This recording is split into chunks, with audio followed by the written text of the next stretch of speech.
What will you be like in the future? What will your life look like? What challenges will you have overcome? What wisdom will you have gained? Now imagine having a conversation with your future self, someone who can offer advice, insights, and a glimpse into the path you might take. Thanks to the power of AI, this is no longer science fiction. In this episode of Be More Right Now, we explore Future You, a groundbreaking AI system developed by researchers at MIT and elsewhere. This system allows users to engage in a conversation with a simulated version of themselves at age 60. We'll discuss how Future You works, the potential benefits and drawbacks of interacting with a virtual future self, and the implications this technology has for our understanding of ourselves and our choices. You can find the link to the source material in the description below. Ever wish you could get a sneak peek at your future self? Not gazing into a crystal ball or anything, but Right. actually talking with an older you decades down the line. What would they say about, the path you're on now? What wisdom have they gained? It's a fascinating thought, isn't it? Speaks to something very human, I think. Yeah. This desire to understand not just who we are now, but who we might become. Totally. And this isn't just like a sci-fi concept anymore. Researchers at MIT, they've developed this AI system. They're calling it Future You. And it lets you have a text-based conversation with a virtual version of yourself at age 60. Yeah, and it's designed to be more than just a fun experiment, too. This AI, it taps into a really powerful psychological concept called future self-continuity. Okay, gotta ask, what exactly is that? Intrigued, but also maybe a little freaked out. It's not about predicting the future or anything spooky. Future self-continuity is more about how connected we feel to those future selves and how that connection, that feeling, influences the actions we take today. So if you feel strongly connected to your future self, you're more likely to make choices that benefit them, that future version of you. Exactly.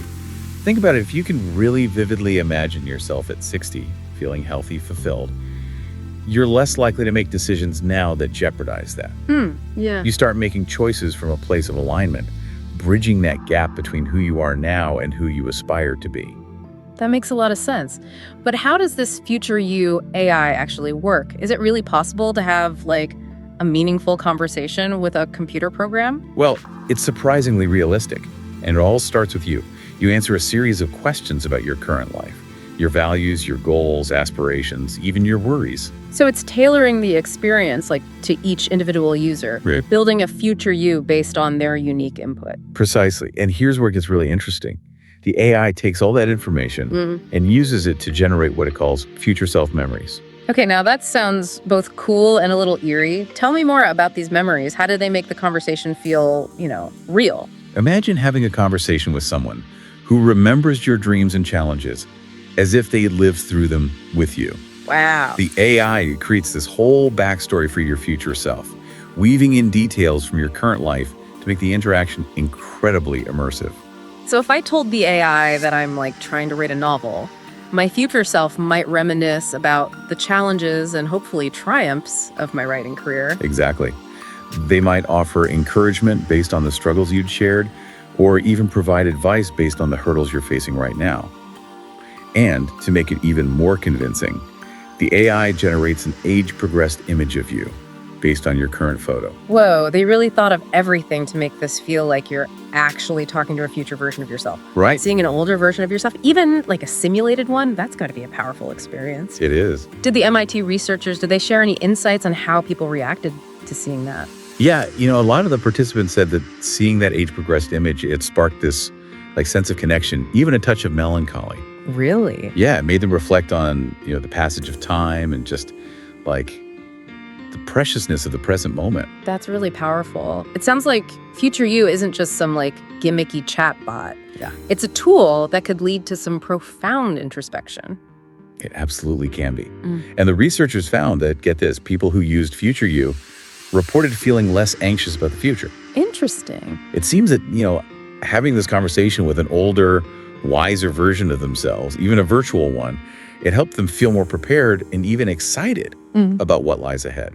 Like that old saying, worrying is like paying interest on a debt you may never owe. Exactly. Maybe talking to our future selves, it helps us realize that a lot of our fears, they're unfounded. That's a great analogy. Yeah. And it's not just about reducing anxiety either.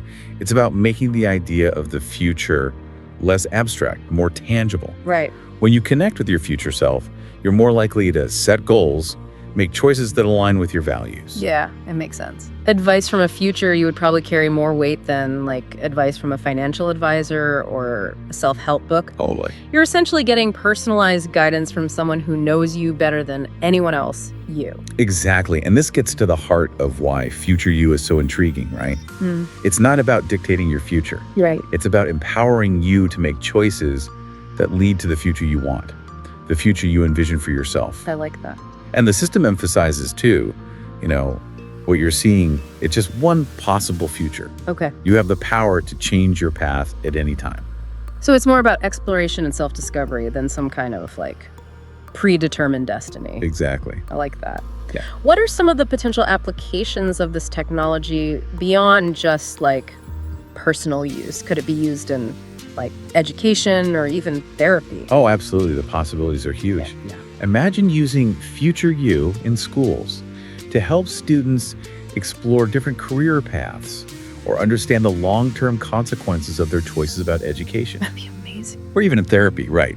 To help people work through past traumas or to help them envision a brighter future after going through something really difficult. It's like holding up a mirror to your future self and asking, is this who you want to be? And if the answer is no, you still have the power to make changes right now, today, to steer yourself in a different direction. Precisely. And that sense of agency, that's incredibly empowering. It is, but this is all incredibly exciting. But I also imagine there are some ethical considerations we need to kind of address here. Yeah. And, we'd be kind of remiss if we didn't at least touch on some of those like bigger questions surrounding future you. Yeah. Especially as this technology, it becomes, more sophisticated, more accessible. Oh, absolutely. Yeah. One of the, I think, biggest concerns is making sure that a system like this, it's used responsibly, ethically.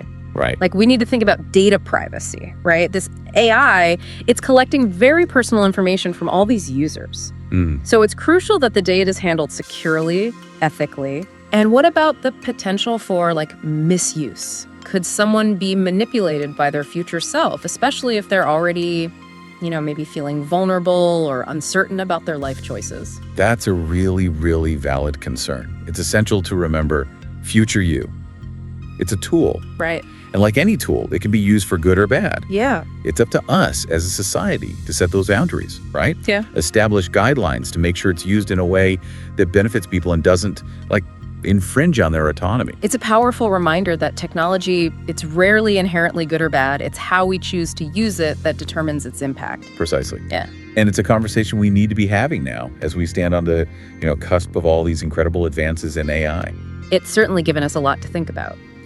And speaking of thinking, before we wrap up here, I want to leave our listeners with a question. This whole conversation, it really sparked this for me.